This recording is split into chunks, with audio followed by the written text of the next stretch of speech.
So Knicks, off to their first 3-0 start since '99. Legitimate contenders or just pretenders?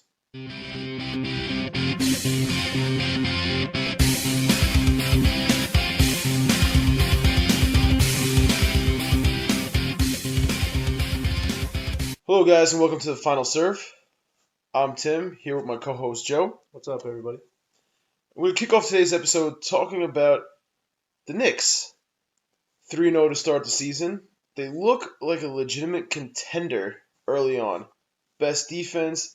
They've won each game by at least 15 points. They played the Sixers twice. They beat the defending champs opening game. But I'm telling you all now, it's just a mirage. I think come halfway through the season, they're going to be dealing with injury problems. Carmelo's going to stop moving the ball like he is now. I think he's going to get back to his ball hogging ways. I'm not buying into this Knicks team, at least not now. I need to see it happen more so throughout the stretch of the season. More come down as a playoff team for me, but another first round exit easily.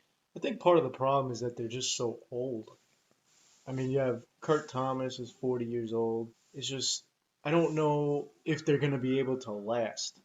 Now, I think that this team can potentially be better than a first round exit, but then again, it all depends on who they're matched up with in my mind. I think they're better than Boston. Yeah, but Boston's an older team than them. That's not saying much. I mean, I Yeah, think but Boston's a team that can break that easily. but saying that, don't they'd be able to beat them if they have to play each other in the postseason? Listen, And I mean, I don't want to take too much from the first game against the Heat because, frankly, because of the whole thing that happened in New York with Hurricane Sandy and everything, it just didn't seem like Dwayne Wade and the Heat's hearts were really in it. I don't buy into that at all. Well, but think about it. I don't think Because you mean tell me they just laid down for them. no, I don't think I they. don't I'm think they not. did. No, It's I an don't. NBA game. It's I don't think they professional. laid I don't down. think so. I'm not saying that, but I don't think that they gave their 100% effort. They just didn't look like the Miami Heat. I don't know. If you're gonna go off that theory, then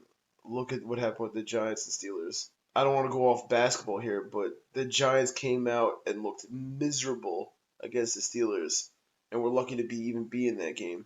You got listen. I'm not gonna sit here and completely trash the Knicks because you got to give them credit for what they did right now. They faced two playoff teams that got at least past the first round last year. One won a championship. One lost, I believe, in the second round last year. Demolished both teams, and you know how hard it is to beat a team back to back after playing them. You got to give them some credit, but as you called them, Team AARP, the problem with this team is not the talent, it's the health. Amari's already on the bench. You don't know Carmelo's what you're gonna get from him when he comes back. okay, fine. We'll deal with that when he comes back. Is Kid gonna stay healthy? Are all the other older players on this team gonna stay healthy? Is Carmelo gonna stay healthy? I mean, I know he's not old, but He is injury prone. he's You're injury right. prone. I mean, there's a lot of factors about this team because of their age that you got to consider. Even their European player Prigioni. is 35 years of age. I mean, it's 82 game season plus the playoffs. It's a lot to expect from this team if you think they're gonna go deep. Okay, so my question to you is, who do you think's gonna be better at the end of the year? The New York Knicks or the Brooklyn Nets? Because a lot of people are jumping on that Brooklyn bandwagon. And I mean, I know, right now you can't really judge them because they've had two games and they really haven't had that time to gel together. But personally, for me, once you get past that starting five, I'm not really a big fan of their bench. And there's one thing you could say about the Knicks, even though they are older, they have a lot of depth on that team. That's actually a very good point. I like that point. They are probably one of the deepest teams in the NBA, the Knicks. But who I think is gonna be a better team? I mean, the Knicks were at least a playoff team last year. What the Nets? I mean, granted, I think the Nets had a few injuries last year that might have prevented them from being a playoff team. But I'll still give Knicks the edge in this. I mean, they've already got off to a 3-0 start, and if you're gonna go with the whole getting time together, I mean, Kid has just become part of this team. What time is he becoming? He looks like the Jason Kidd of old. I mean, the guy's Yeah. playing like he's 20 years old. I mean, not like a 36-year-old, 38-year-old. Yeah, I'm giving that edge to the Knicks easily. But I don't. To me, that's not saying much. I mean, this is a Knicks team, Knicks franchise that I really do not trust in. Give Jay-Z credit for trying to make MSG2 over there in Brooklyn by bringing the Islanders over there, the Nets over there, and now having this big stadium over in Brooklyn. But I'm not buying into the Nets either as of right now. Moving on to the NFL, we're doing a Week 10 picks. We're going to kick it off by doing Giants-Bengals. Here we go again. Week 9, just as scheduled. It seems the Giants are about to start another one of their mid-season collapses. They looked pathetic against the Steelers. They couldn't throw the ball, run on all phases. They looked like they were just outmatched by the Steelers. Nothing going offensively. The special teams was terrible. Defensively, I mean, could they stop the run at any point in this game? If not for a few iffy calls in the game, this game would be completely one-sided. With that being said also, some will make the argument that they didn't have proper time to get prepared for this game, considering that power was out in the stadium for a few days. Sorry, I'm not buying into excuses. I've never been one to make excuses for anyone. You get the cards you're dealt with. You got to make the best of it. With that being said, they're playing a Bengals team that's just terrible. They have not been as good as I thought they'd be. I thought that defense would be a lot better. The offense has been there week in and week out. And I think maybe I'm just being a little biased here, but I'm going the Giants in this game solely just because that Bengals defense is so shaky, especially in the secondary. You got to figure Eli will bounce back finally. Has not thrown a touchdown in his last 2 games. Has looked awful in his last 2 games. But you got to figure he's going to finally bounce back before the bye. Give me the Giants in this game. 28, Bengals 24. All right, well, as I've been telling you from the beginning of the week, I don't think the Bengals have any shot in this game. I think it's going to be all Giants. I think they bounce back. Defense steps up. Eli steps up. I really don't see the Bengals being able to do much. They can barely run the football as it is. I don't really see them being able to do much better against the Giants defensive line. So give me the Giants 27, Bengals 17. Our next game, the New York Jets at the Seattle Seahawks. This is a tale of 2 defenses that are significantly better than each team's offense. It comes down to which defense is going to make the extra play to win the game. Now, I think the Jets are going to be desperate. I really think that they're going to make some mistakes here. And I think the Seahawks right now are just better than the Jets. However, I'm going to go gangrene in this one. I think that desperation is somehow going to squeak them through. Give me the Jets 13, Seahawks 10. Oh, what an ugly game this is going to be. Oh, it's going to be awful. Me, I'm going to Seahawks in this one. Simply because out of the 2 defenses, which one has been better? The Seahawks. Who has the better running back in this game? The Seahawks. Who has the better quarterback in this game? The Jets. Not by much, though. You gotta believe in this game, the Seahawks will get some type of running game going just because the Jets' run defense has not been all that great this year. Off that, they'll get some play action plays here and there. You got the 12th man with the crowd there. The Seahawks play extremely well at home, despite how good or bad that team is. Give me the Seahawks 16, the Jets 14. In our next game, we got an NFC East showdown. Dallas Cowboys against the Philadelphia Eagles. In my mind, without question, whoever wins this game is going to challenge the Giants for the division. And I think in no way is it the Philadelphia Eagles. This team should not even have a win on the season. I mean, you have four turnovers against the Browns for your first one of the season. Barely beat the Ravens by a point. The only reason you beat the Giants was because of an offensive pass interference where Lawrence Tynes' second kick would have gone in but fell 3 yards short because of the penalty. So much for that dynasty, by the way. Great call on that one, Vic. Meanwhile, you have Dallas on the other hand, a team with probably the worst luck I've ever seen. I mean, arguably, in almost every one of the last 3 games, you could turn around and say they won. The Ravens, if Dez Bryant doesn't stand there complaining about whether or not he caught the ball or dropped it, Romo could have got a hurry up, maybe spike the ball, got a field goal to tie the game, win the game. Against the Giants, they were a pinky away from winning. A pinky. Then you have, against the Falcons, what did they lose by 6 points? Against an undefeated team that, by the way, I do not find impressive at all. do not think the Falcons are that good of a team.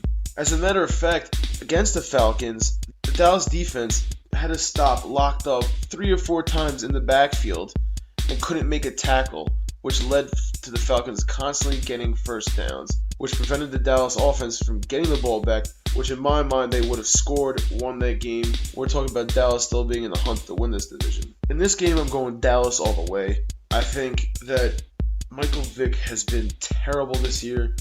I think he's going to cost Andy Reid his job. I think he's turned over the ball way too often. And guess who's sitting at home laughing about this? Donovan McNabb. He's sitting back there laughing and saying, you all thought I was a bad quarterback? What's Vic done for you? Nothing. One playoff appearance because the Giants choked. Because the Giants couldn't kick a punt away.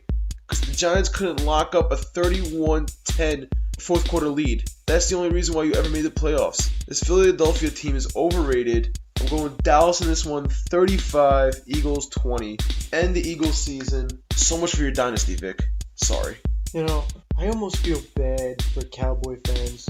They're so frustrating. They have so much talent, but man, don't they know how to make the big mistake at the key moment of the game. I don't understand why you can't move the ball all night against the Falcons, but then miraculously, towards the end of the game, you decide to do the hurry up and you score a touchdown in 5 plays? Where was that the rest of the night? I don't get it. Now, to your comment on who's going to challenge the Giants for the NFC East title, I got your answer. Ain't nobody's going to challenge the Giants for the NFC East title.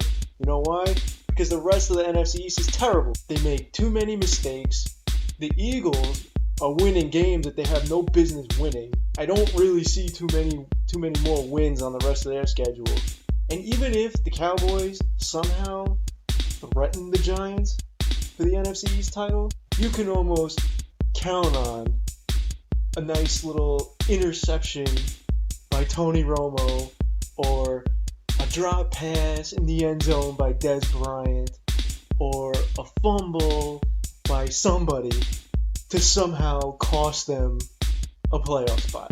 So, you Giant fans, you have nothing to worry about. Just win the games that you gotta win. Forget the rest of the division, they're terrible.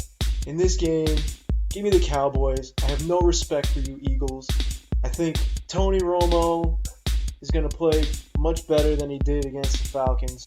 I think the defense is going to remember how to tackle. I think they're going to force Vic to make mistakes. Like you said, Vic's going to cost Andy Reid his job, and you know what? He might just lose his own. It's about time, though. It is about time. I mean, he doesn't deserve it anymore at this point. But give me the Cowboys, 24, Eagles, 14. All right, here's our final game. Houston Texans at the Chicago Bears. Come on, this is a joke, right? The Bears are winning this game. The Bears are superior to the Texans. Now, I understand the Texans, best team in the AFC, blah, blah. That's not really saying too much since the AFC is terrible. I can honestly see the Bears going to the Super Bowl this year. That defense is just too good. I don't see the Texans scoring on them. What's so good about the Bears, they can score on both sides of the ball. So, give me the Bears in this one. 28, Houston, 17. How many points did the Bears put up last week? 51?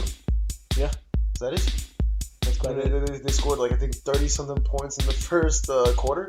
Yeah. I mean, this is a Bears team that has no offense going for it.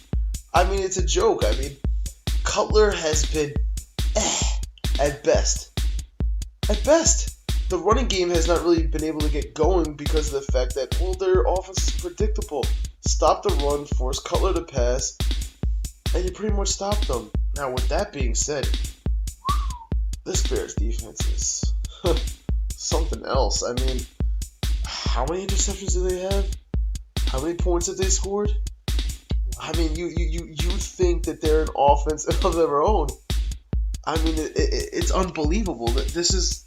The Bears' defense hasn't been this great since they went to the Super Bowl. You can argue this is better.